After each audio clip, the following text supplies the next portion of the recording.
Well done. Thanks, Matt. Hey, coming up here, Kevin's hopping on a snowboard and heading up to the mountains, tracking just how a legendary snow year is bringing big business for the resorts. There's nothing that drives visitation in our industry more than snowfall. KSL weather specialists and the snowpack impact coming up next. Oh, wow. Utah ski resorts are also loving all the fresh powder. Yeah, right now we are past the halfway point of the ski season, and already Utah resorts have seen a full season's worth of snowfall. Kevin's strapping on the boots and the snowboard right now, showing us what that means for the industry. For the last several years, you could see stickers like this all over the state of Utah, but this year, it's a little different. The snow started falling early this year, and it just kept coming. Our mountains received several feet of snow before Thanksgiving, allowing the resorts to open extra early. It's been an unbelievable winter here at Snow Basin. We had our earliest opening ever, and then the snow really hasn't stopped. With all that early snow, skiers, snowboarders, and anyone who recreates in the outdoors got excited about the potential of the season.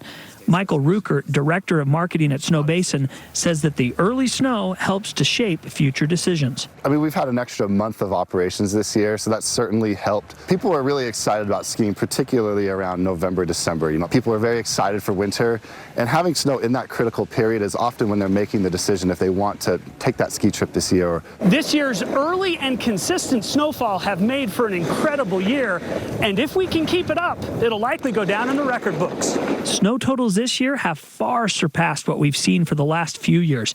The Cottonwood Canyons have received almost 500 inches of snow, while areas like Park City, Snow Basin, and Powder Mountain have received nearly 300.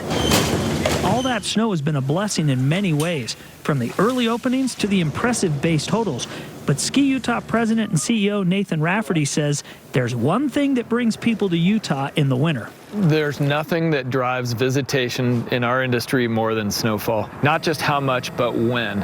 And so it's super important that it starts snowing, not in October, but in early November, snow that we can keep on the ground and ski.